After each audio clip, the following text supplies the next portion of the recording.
Good afternoon.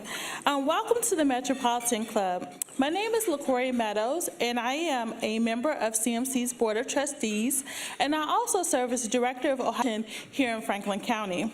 It is such a pleasure to see everyone today. So let's get to today's forum. I'm so excited to be here, so excited. Today's forum is the Joe and Carol Alludo Legacy Forum that's focused on higher education. Also sponsoring today are Steptoe and Johnson, as well as the Franklin County Engineers Office. Each of our supporters are represented here today by many friends and associates. So won't you please help me to thank them for their sponsorship.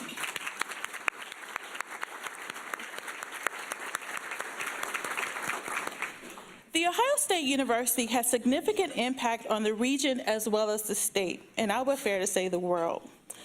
From economic and workforce development to business partnerships and community engagement to driving breakthrough research solutions.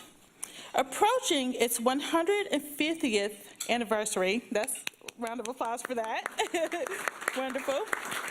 Ohio State University continues to look ahead and move forward. The students, jobs, industry, and technology of today are definitely not the students, jobs, industry, and technology of tomorrow.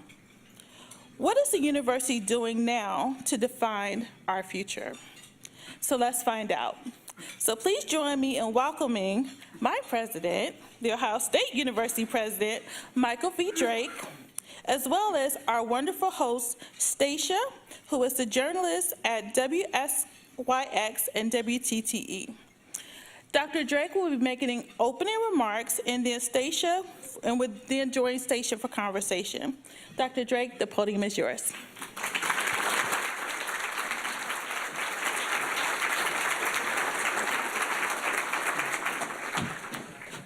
Great to see everyone. OH?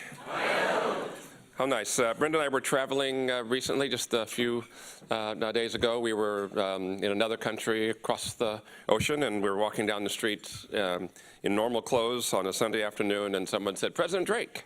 And I said, "You know, true." I said, "Great Buckeyes everywhere. It's a wonderful thing," and we got to meet some Buckeye students who were actually traveling just after having graduated, so it's great, a great thing. Great to be here today to the Columbus Metropolitan Club, and I appreciate the opportunity to be here, and particularly to be a part of this forum. Met Joe and Carol Alludo actually the year before we arrived, and then got to know you both as we arrived here. You've been great friends and supporters. I'm going to be rude, and actually, can you stand up so we can give you a round of applause?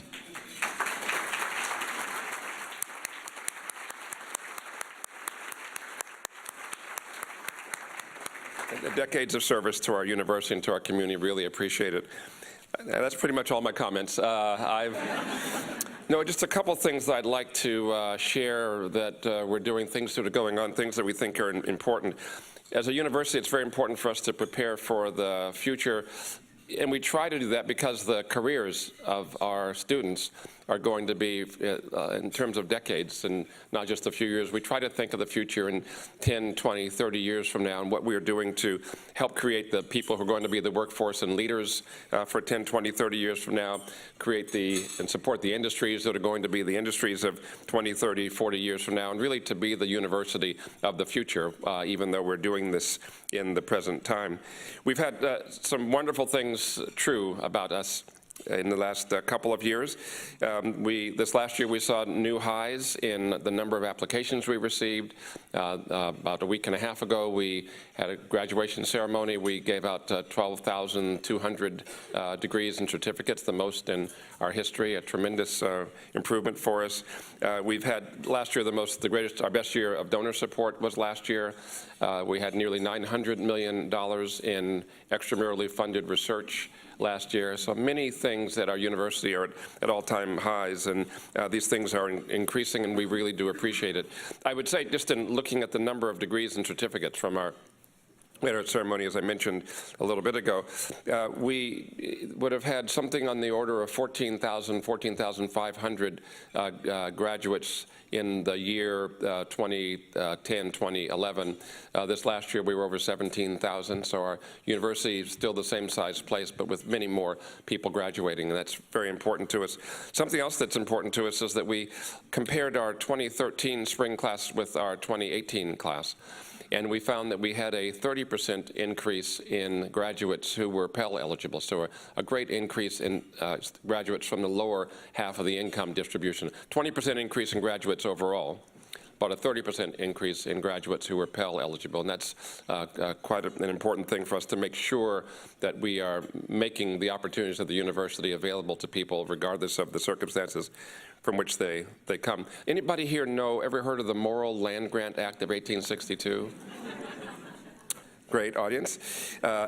So one thing that Morrill said, Senator Morrill, before this act was passed, was that it was important for the states to have quality universities to train people for the future, but he thought it was very, very important to have these universities serve the children of those who toiled, in his 19th century way of speaking, that these were the sons and daughters of the people who were working to make our communities, and not just the sons of the landed gentry or other small groups that have been the typical ones to be educated in higher education in the first part of the 19th century. It really was the concept of having our land-grant universities educate the sons and daughters of the children of those who toil, those who are doing the work to build our community. And we've thought about that for these nearly 150 years now, to make sure that we were a great place for the people of the region, for the people of the state to be able to have their children come and be educated for the future. And so when we see that we've had an increase in our graduates who are Pell eligible, that's a very, very important part of what we would like to do.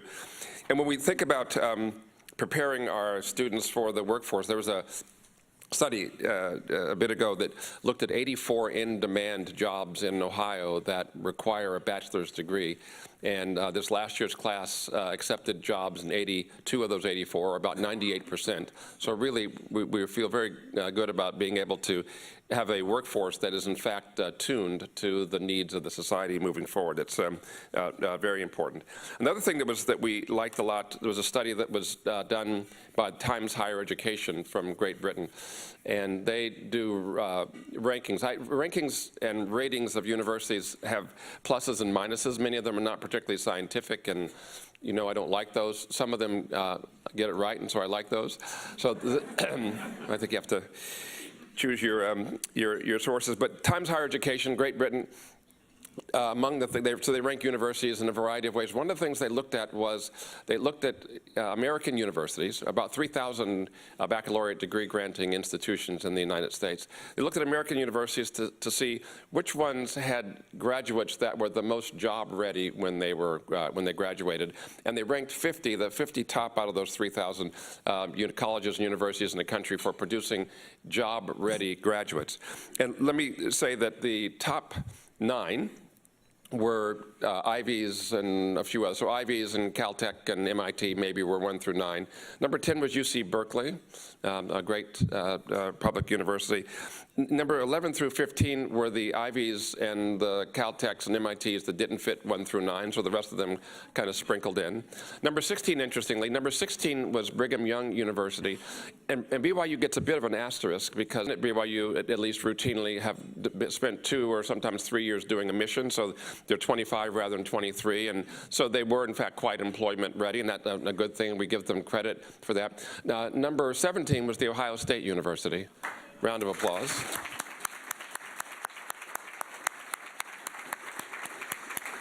And that's really tremendous. I mentioned that we're really pleased and proud of that. We were second among public universities in the country. And remember I said that we had 12,000 graduates at our spring ceremony just just a week and a half ago, about 17,000 graduates overall. So for us to be in this position of producing job-ready graduates at a clip of 17,000 a year, and have us compare with places that are producing more like 15, 17, 1,800 in the more like, the 17,000 includes graduate students, so we'll drop that down a bit to our undergraduate students, be more like 12, 13,000 a year, compared to maybe 1,500 undergraduate students a year at the small privates that I mentioned before. We are producing really employment and job-ready young men and women at a scale that's an Ohio State scale, and that's something that we're really pleased about, and we're pleased that the Times Higher Education all the way across the water did this survey to find out how well we were really doing in producing those outstanding graduates. Something else that we do, that's a little closer to home, we did a study with Trip Umbrick to look at the economic impact of our university. And we found that we are responsible directly, indirectly, for about 123,000 jobs in Central Ohio. About 48,000 employees at the Ohio State University, full or part-time, so a lot of employees at the university. And then the others would be in industries and businesses that are supported directly or require us for their success. So 123,000 jobs is our the number that we generate. We generate about $15.2 billion a year in economic impact. So $15.2 billion a year in economic impact. If we kind of imagine Columbus or imagine Central Ohio without the Ohio State University, you'd pull out 123,000 jobs, you'd pull out $15.2 billion a year of direct economic impact. So we really see the impact of the university on our state and region, and it's extraordinarily important, and we're really pleased because, again, we were founded as a land grant to be able to be in a community and to help that community and the quality of life in that community grow, and we really see that it's happening. We're proud of those things. We're not resting on our laurels. We know that we're approaching our 150th anniversary, and the things we've done in the past have prepared us for the future, but those things won't sustain us through the future. And so what's really important to us are the things that we're doing now going forward. And there are a couple I'd like to mention.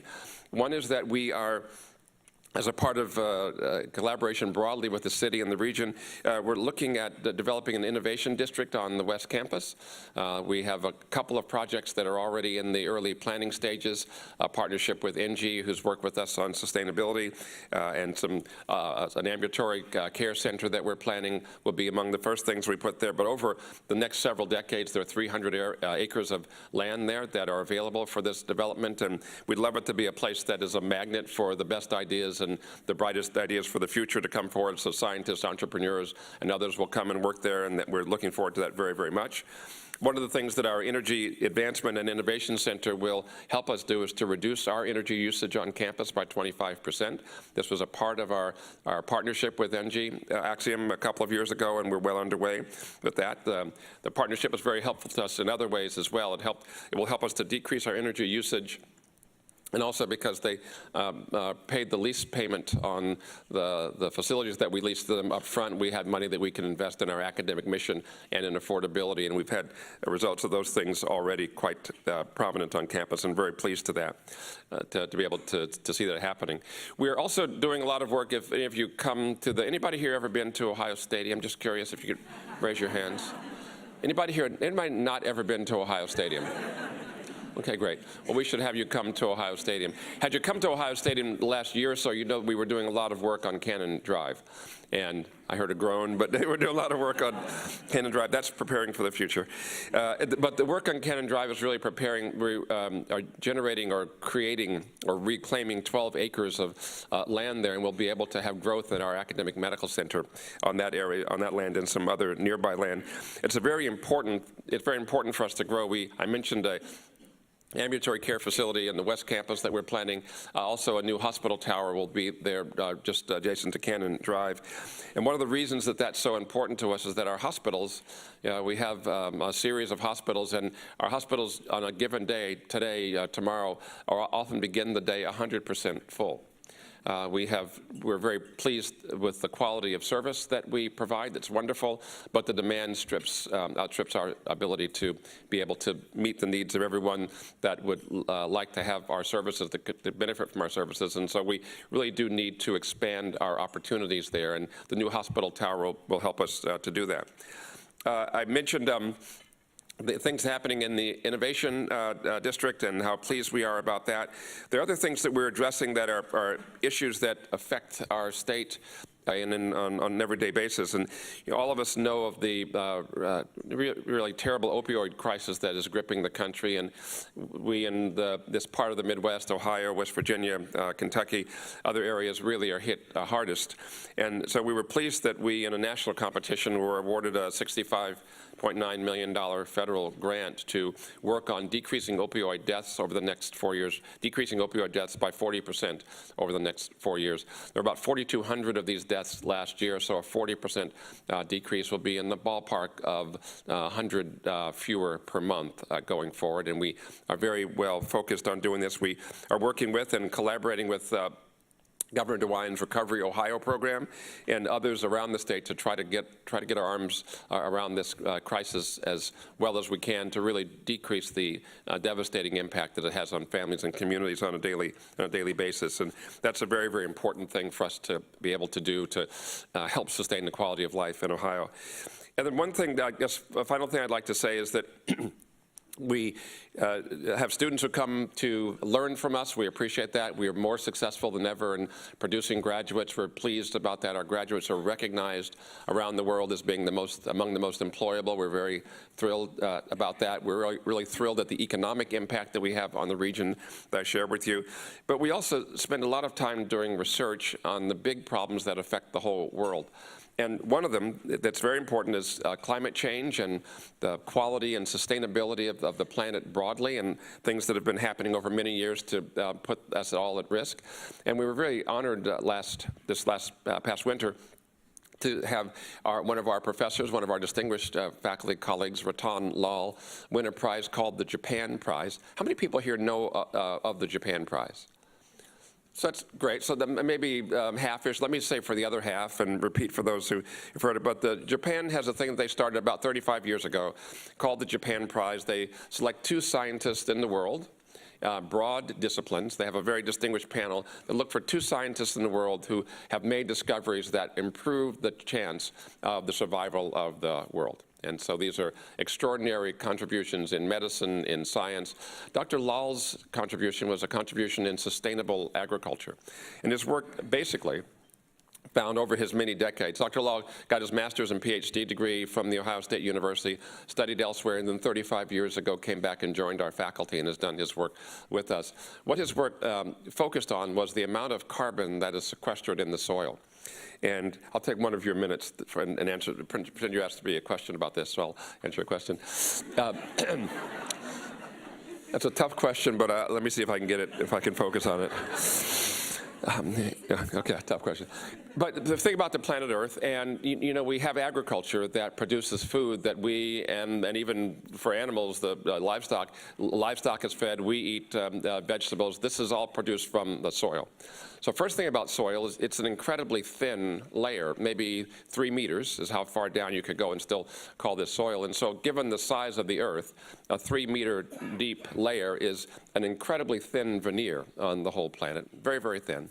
And if you think of the Earth broadly, 70% of it is water, so that's no soil there. About half of the land mass is in mountains and deserts and things where there's no plant life growing.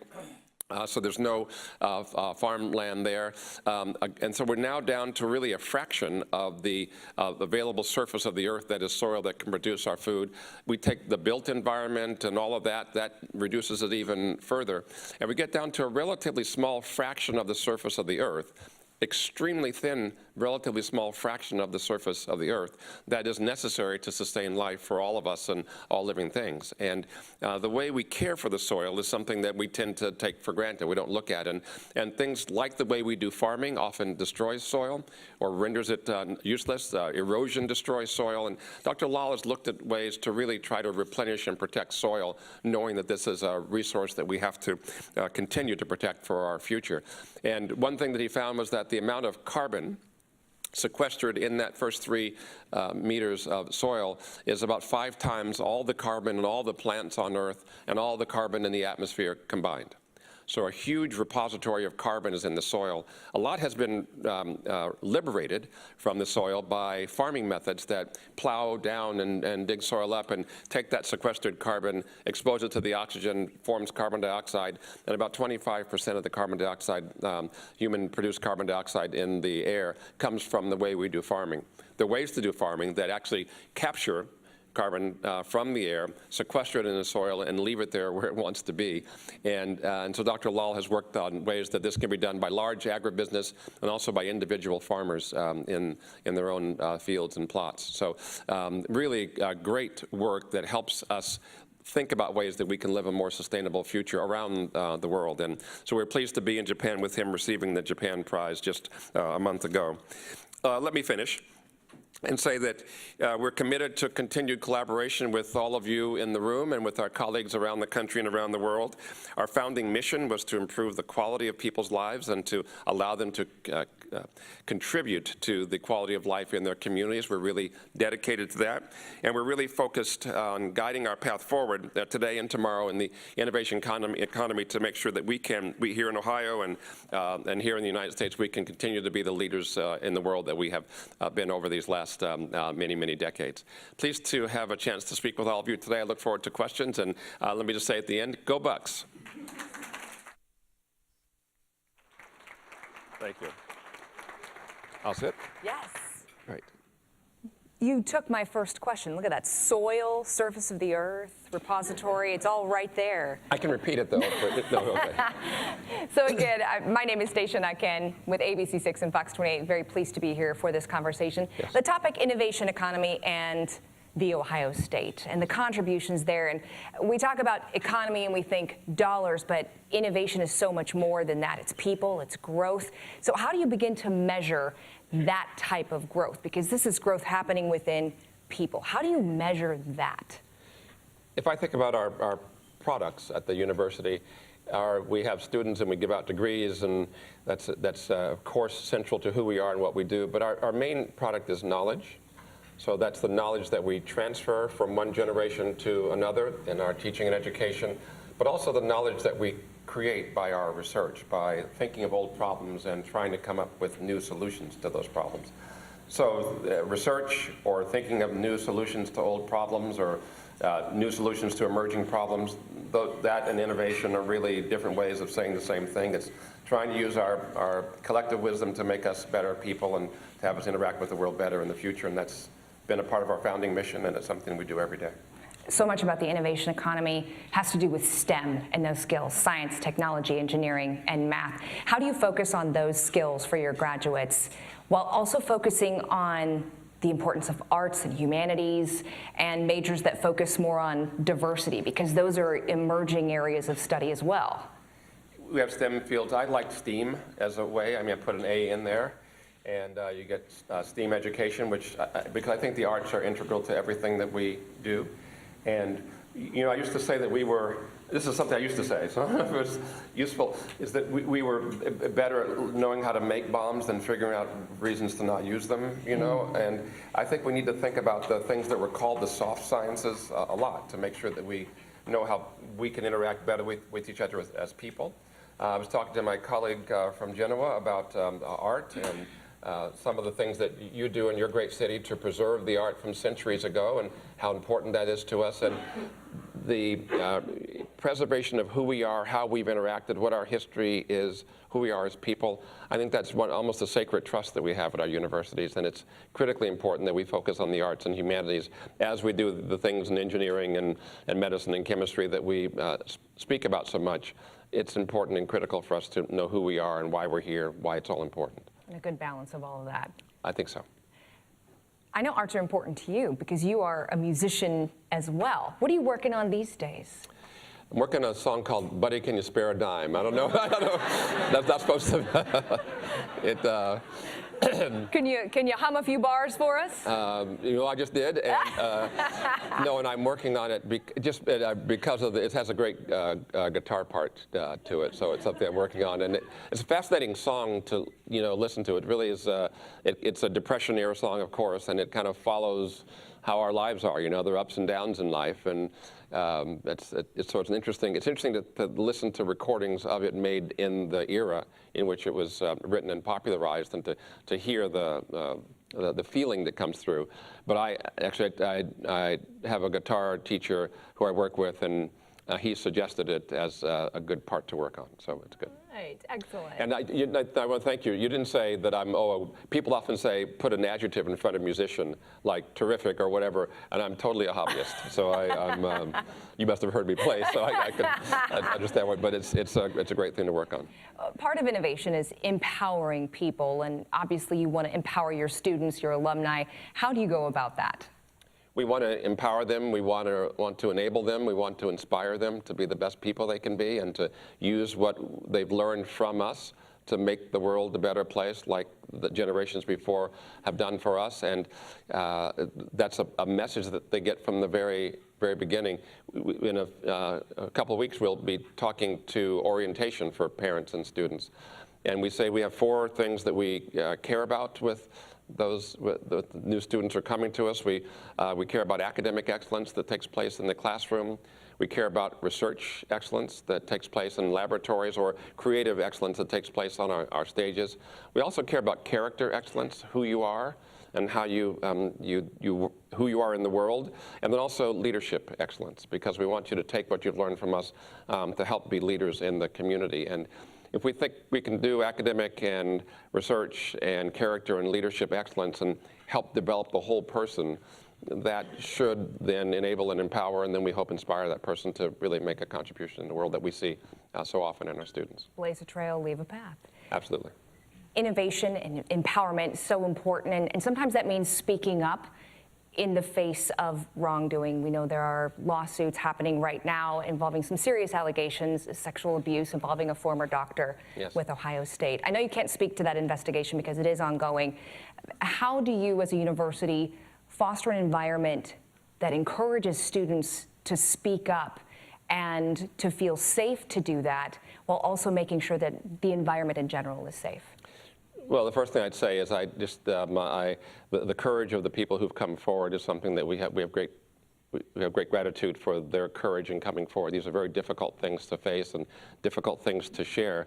We can't improve ourselves or make ourselves better unless we have the information. So we first want to say to all the survivors who've come forward and helped us with the investigation that we appreciate that very, very much. And we couldn't move forward without them, so we thank them for that and for their courage.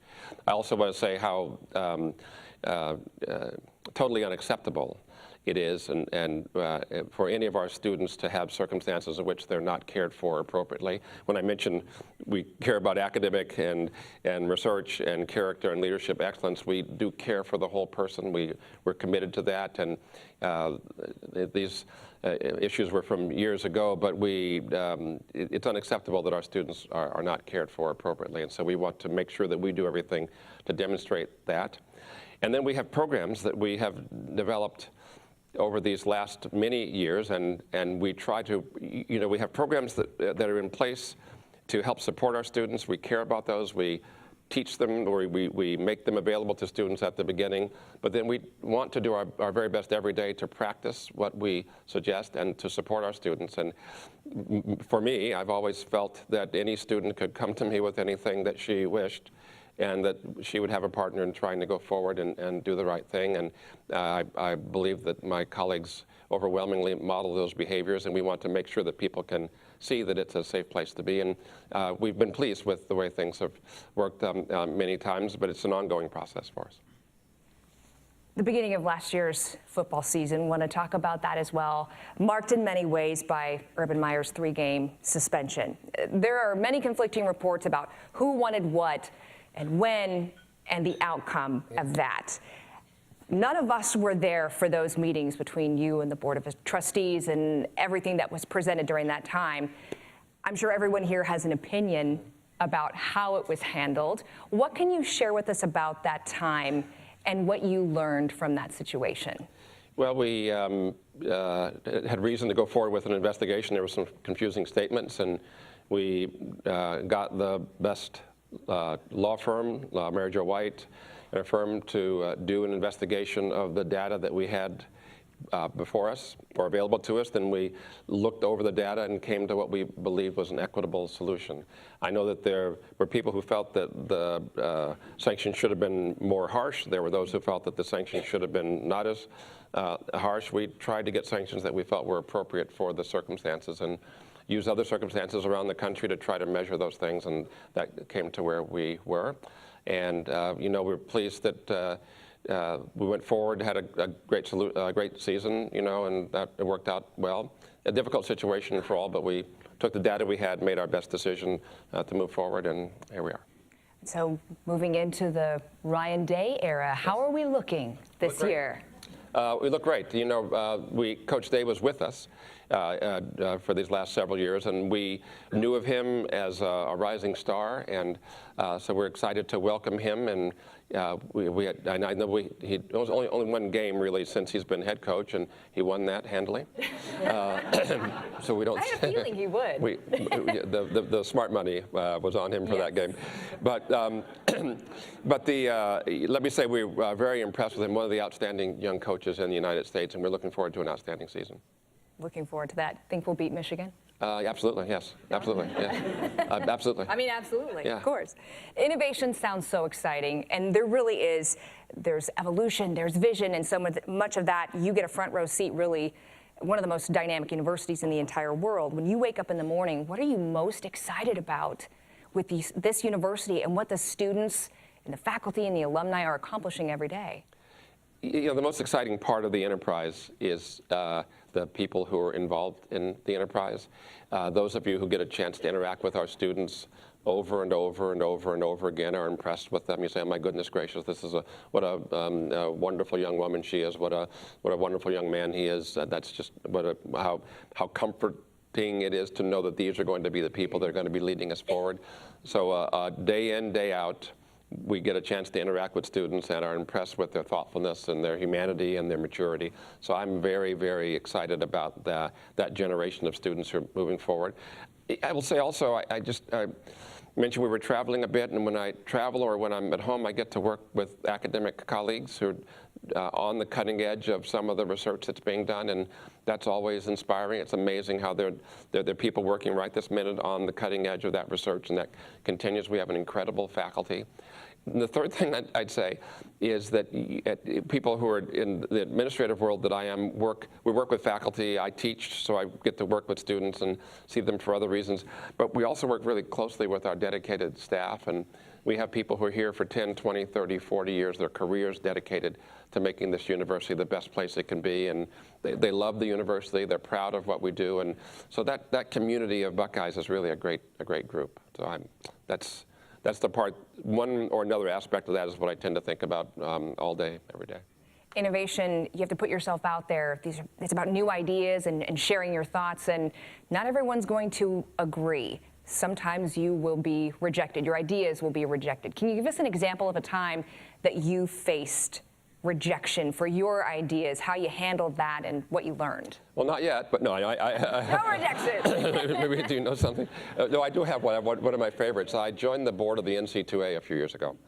And I was representing a conference. I left. I'm back with them now. But before I was here, I joined when I was representing another conference. And there were maybe 18 board members. And I was at my first meeting. It was in January. And they had some legislation that was coming up that the board was going to vote on. And there were different things. And I saw one part of it I thought wasn't so thoughtful. It could have been done better. And so I was at my first meeting, but so what the heck? So I said, gee, I think that whatever this piece of legislation was called is not done quite rightly or correctly. It needs to be rewritten, and I think that we should table it for now and do something a little bit later. And I gave a kind of an impassioned speech about it. My heart rate was up a bit and like that. And so then we went through the rest of the meeting, and we came time to vote. And my proposal came to the floor and for the votes, and it was 1 yes and 17 no. I thought, this is not working right for me. So that was a tie with that was actually funny almost to me. It just didn't work right. So sometimes you don't phrase things in ways that they're going to work, but that was a particular first-time board meeting, a member deciding to make contribution and having the board have to see otherwise. I wouldn't tell the story except for this part, which is that after the board voted, the provisions all go out for ratification by the member institutions. And my proposal, in fact, soundly won when it went to be ratified by the member institutions. So I'd say it was 1-17, but the one got the win in the end. Or else, again, I wouldn't have remembered the story. But but you know, sometimes you come out, the way you say it and what you're thinking, whatever, it just doesn't ring a bell with your colleagues. And that was one. I don't know, pretty much, you know, I've been working in academics for a long time. And positions like mine, you have influence but not power so much. So you know, our professors are tenured, and so the way that you get things to work is by having ideas that people see as a better way to go forward. And so routinely, our decision making comes from sharing ideas, reaching consensus, and moving forward. And that we do that on an ongoing basis. And that's more like how it works. Affordability is so important when it comes to higher education. We want students to be educated. We want them to seek out that college opportunity, university opportunity. It becomes more and more of a challenge to afford that. How do you balance the affordability of an education at The Ohio State University and also lead in innovation, because that takes money? Yes. Well, we speak of affordability, access, and excellence as three things that we support all the time in everything we do. And that's excellence in everything we do, affordability for our students, and then broad access for the students who we'd like to attract. And we look at ways to balance them. What we have done is really focused on increasing our need-based aid, which helps with affordability. So I saw, and I think in your program, it said that we've increased need-based aid from 2015 till now by $150 million. We have a program, the Buckeye Opportunity Program, that says if you're a Pell-eligible student, that you're, when we look at all of your grants and things that you come to school with, that we cover the gap between that and the cost of tuition, so your effective tuition for Pell students is zero, and we think that's appropriate. We're not the only university in the country to do that, but I think it's the right way to go to make it that students who come from families in the middle and lower half of the income distribution don't have tuition as a barrier to a college education. So we focus time and attention on that. We did that by cutting administrative costs so that we could shift money that we were spending in ways that maybe didn't help us advance us forward as much as we could, and we took that and we put it directly into the pockets of students and their families. We've helped 32,000 students with these grants to date and are continuing. So that's a very important thing for us to do. And then we try to be as efficient as we can in all of the aspects of our university's work so that we have resources to be able to invest in excellence, to be able to invest in affordability. Access, broadly, we reach out to people then around the state to make sure that they know that there are opportunities here and that we will welcome them. That access is there, very important. Yes. One more question. So if you all have questions, we hope that you feel free to line up at our microphone, and we'll take those questions right over here in just a few minutes. Don't be shy. He's here to answer questions, right? Yes. Yes. Yeah, I like it. So one final question here. The student at Ohio State today, the student at Ohio State tomorrow, what's the difference there? Do you see a difference in the students of tomorrow? Or do you think, I mean, we're on track already? We are very, very pleased about the success, the quality of our students and our success. We have the most competitive classes that we've ever had, grades and test scores, but also the most diverse classes that we've ever had. So those two things are rising together. We are very desirable to students from Ohio and around Ohio, but also students across the country and around the world. We have over 50,000 applicants a year for our freshman class, so we're really seen as a destination institution. We're very pleased about that.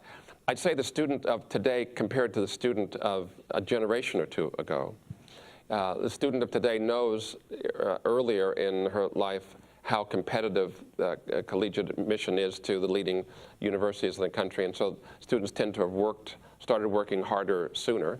But it's really, I don't know that it's a different person than it was a generation ago, but a student now knows they have to start working in high school to be ready to go to college rather than wait to college to be able to turn it on.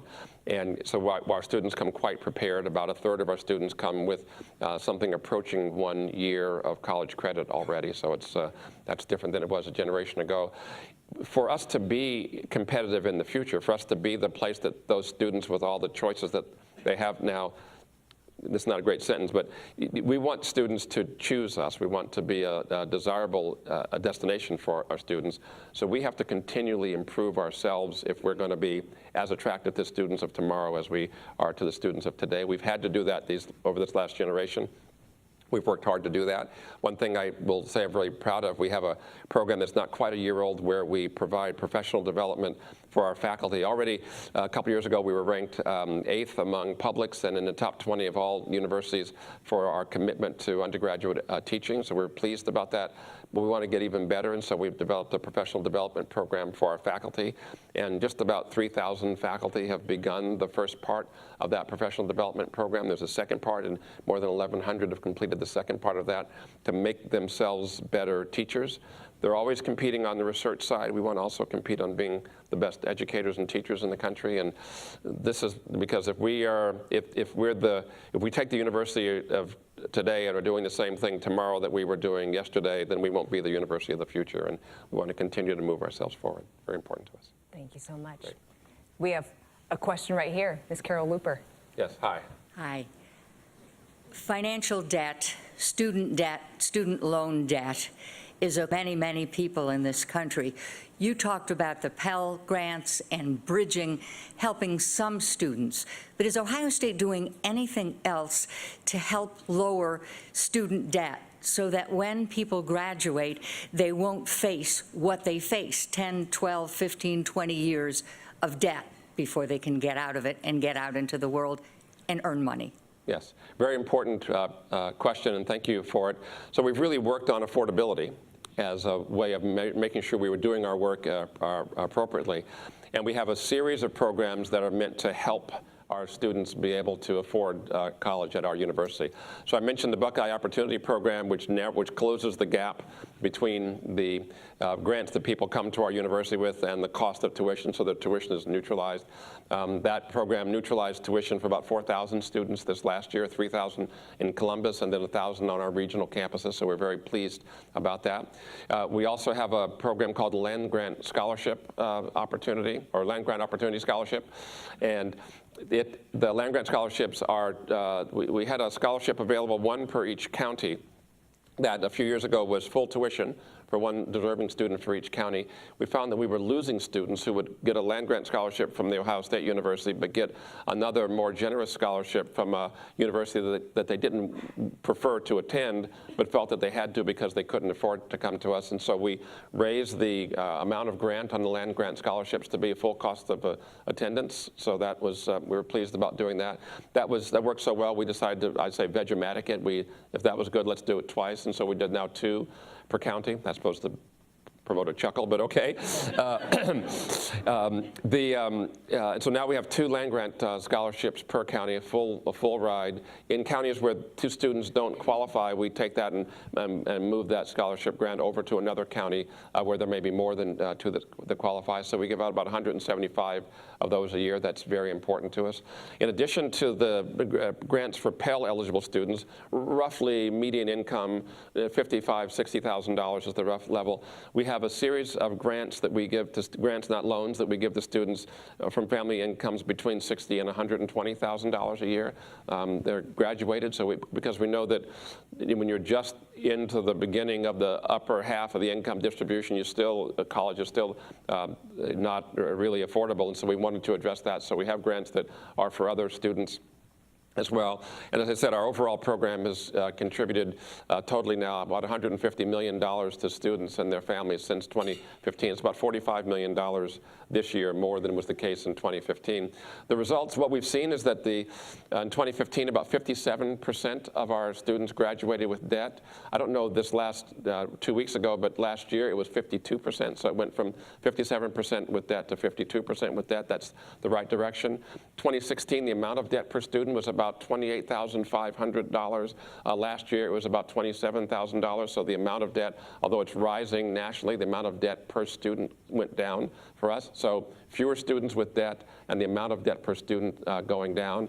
And remember that we did this at the same time that we've increased the number of middle and lower income students that we have in the university. So we've increased the number of students with need, but decrease the number graduating with debt and decrease the amount of debt that they have to move in the direction that you suggest we should go, and we agree with you. Thank you. I wanted to one more story just to say that really something was very nice. You know, I meet with groups of students, and I had a nice meeting with a group of students a couple of weeks ago, and they come with something they want us to do. And so they were mentioning what they'd like us to do, and I was saying, gee, that's great, I don't know if we can do that. And they come with energy sometimes with the things they want us to do, so we appreciate that.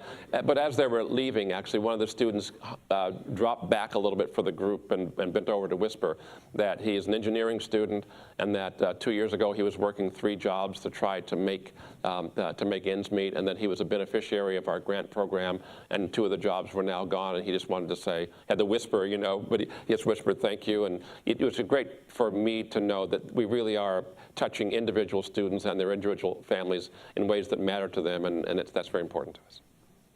Next question. President Drake, this is Megan Kilgore, City Auditor of Columbus.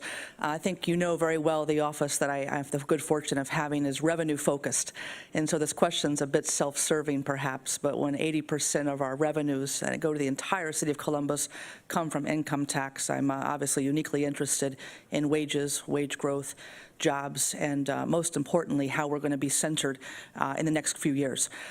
Talk a little bit, if you can, about, you've identified the projects that are in your pipeline right now. What are your expectations for jobs here in the city? And very important, because I have, I'm looking and we see colleagues from Columbus City Schools, Columbus State. What is your vision for the collaborative approach of educating our students right now into those jobs in the next several years? Great. So several things. I'd say first, I'm a great believer in the value of college and college education. Let me just say that for so many reasons. There's been a discussion about the value of college lately, and when we look at a whole variety of things, one's lifetime earnings, one's likelihood of being a volunteer or a leader in one's community, one's health, one's longevity, a college degree really helps the individual to be able to be a more active and productive participant in society in many ways. It's not necessary, but it helps. And so we really in Ohio would like to have a higher fraction of our citizens have some postgraduate, post-high school education, and as many as possible having a baccalaureate degree. And so we're working to try to increase those numbers. And we're seeing our graduation our rates go up as well. I mentioned our numbers, about 2,000 more graduates per year than would have been the case 7 or 8 years ago. That's tremendous. We've seen our 4-year graduation rate go from 5 years ago, it was around 58%.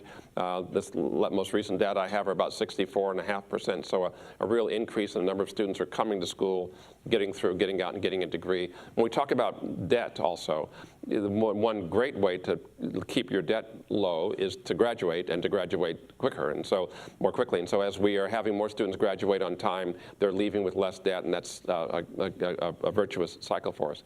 Columbus State, you mentioned, we have about 7,000 freshmen enter each year, but about 2,500 transfer students. About 1,000 of those are from Columbus State, our biggest partner. So we have a very, very active program with Columbus State, critical for us to be able to partner with them, and we appreciate that, and working with President Harrison on those programs is something that's very important to us. And then I mentioned our construction projects. Big project on Cannon Drive, our hospital tower will be the largest construction project that we've ever undertaken at our university. It's very important for our community, but it will also be a source during the construction, really, of thousands of jobs. We work carefully with the city on those programs, and work as close partners. From my first day here was a day when we went to the Near East Side, and we're announcing the PACT partnership to work with the city on helping to rehabilitate the Near East Side. And we have a wonderful series of collaborations with the city to make sure that we can work on growing Columbus, and all very important to us. Next question. President Drake, Tim Sword, President of Greater Columbus Sister Cities. One of the things I do to gain support or look for support for our organization is ask people to imagine if everyone in Franklin County had traveled once internationally with some sort of purpose. Yes. Would we as a community think differently, and presumably would we make better decisions? Yes. And usually I get a positive response towards that. Recently, a Columbus Dispatch commentator wrote an article that said, kids travel the world, parents go to the poorhouse. which got me thinking about, is he against what I'm trying to do? Or is he suggesting the community needs to get more involved to make sure that young people have that international experience? I know that your university provides a lot of those, but I also know that a lot of those programs are underutilized for students, and often it's because of financial reasons. And I just wondered if you could talk about the importance of international experience for an education, and also, what do you think the role of the community is for supporting that? Well, thank you. First, I think that how many people here have traveled abroad ever? So it's a thing that we do when we can. How many people traveled abroad before you finished your education? So it's sometime during schooling. So it's about half, I'd say, of the group got a chance to do that. And, you know, it's very important to be able to have a chance to travel and to learn from other people and places. I'm a great believer in that. A tiny story, I helped to start a program a few jobs ago that took medical, I was at a medical university, and we created a program to have our students go and work in Mexico for a month at a clinic. And we went and was quite involved, and we did lots of things. It was wonderful. I remember talking to a student when she got back, and she said, gosh, she got back one day and went into the clinic the next day, and she said that morning she was able to use things that she'd learned by being abroad that she didn't know before she went. She said it didn't even take until noon, and she was actually thinking and behaving differently than she would have had she not gone away. Just one little example of how important it can be. We have our STEP program, our second-year transformational experience program, that is an opportunity that comes with funding. That's an opportunity for students to do many things, including travel abroad. And thousands of students participate in STEP, and many of them go abroad. We think that that's terrific. We have a wonderful program that's sponsored by the Wolf family, the Wolf Scholars program, where dozens of students are sent abroad each summer. We had the luncheon celebrating Wolf Scholars, and got a chance to mention our friend John F. Wolf and his great legacy and memory. But we had the program where we were recognizing these scholars, and they sit at tables with us, and I was sitting next to a young person. I said, where are you going? And he was going to Bombay, and then there was somebody, I think next to me was going to like Botswana. And I said, so have you been to India before? And he said, you know, I've never been on an airplane before. And the woman who was going to Africa had never been on an airplane before. And so we really were going to, I said, boy, it's going to be you're going to get on the airplane, you know, and you're going to land and say we're not in Kansas anymore. You know, I know we're not in Kansas. I was quoting a movie, just to make sure that I hadn't, I saw somebody shaking their head. No, I was quoting Judy Garland. But we are able to provide opportunities for young people to go and experience the broad world. As you know, it feels different when you're in a different part of the world, and you bring that back with you, and it helps us all. And we think to be a global university, we have to have those global contacts, so it's a very important thing for us. And final question today. Sure. President Drake, could you share your vision of what you see the educational experience like, the student journey being like over the next 5, 10, or even 20 years as that journey continues to change? Thank you. Very good question. There are a couple of things that are changing a lot now that I think will be important, and that is that our students are using multimedia more routinely. We have an iPad project so that our incoming students are given an iPad to use for their 4 years. This is for the Columbus campus and our regional campuses. And I teach a course, as I mentioned before. My students have all their material on the iPad, so they don't buy a book or anything. They write their papers on it. They send their papers to me on my iPad, so there's no paper exchange. It's a great digital medium platform. But through the iPad, they're also connected to the world and information, and we think that's very useful. We think that the digital revolution is something that has not been utilized fully in education, and will become a normal part of what we're doing in education as we go forward. And we're happy to be the digital flagship campus with in our partnership with Apple. So we think that's going to be important. I think that desynchronous education, what we would call maybe online education, but not sitting necessarily in the classroom together, will be a larger fraction of the educational experience for people. And I think then we'll get away from a course being a semester long. Monday, Wednesday, Friday from 1 to 2:30. There'll be different courses of different sizes that fit needs and opportunities. So I think we'll be a lot more tailored in how we present information. And I believe that that innovation and thoughtfulness will continue on more. The last thing I'll say, I guess, is that we see this today, and we're making these changes now. Our students are much more engaged in their classroom work. So my, again, course as an example, it's a critical thinking course. It's a seminar. We don't give them information, ask them to memorize it, then give them a test and ask them to tell us what we knew when we started. We give them information and ask them to evaluate it and to think about it and to react to it and to give their slant on history. Not what happened, but what do you think about the way that people reacted, and would you do something differently? And we believe that and hope that the more engaged classroom, more active interpersonal connections within the class and the study time will allow people to learn more and to take things out into the practical world more. So we are happy to be a part of educational innovation and looking forward to continuing to move in that direction. President Drake, we have some final thoughts today. Great. What an enlightening discussion. Thank you so much, President Drake. I hope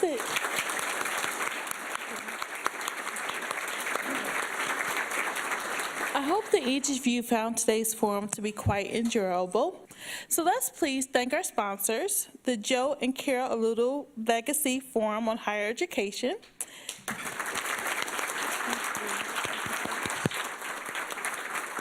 Steptoe and Johnson, and last but not least, the Franklin County Engineers Office. And let's also thank our speakers, President Michael V. Drake, and our own Stacia Naquin. And a special thanks to each of you for being here. We look forward to seeing you again next week. Have a great week.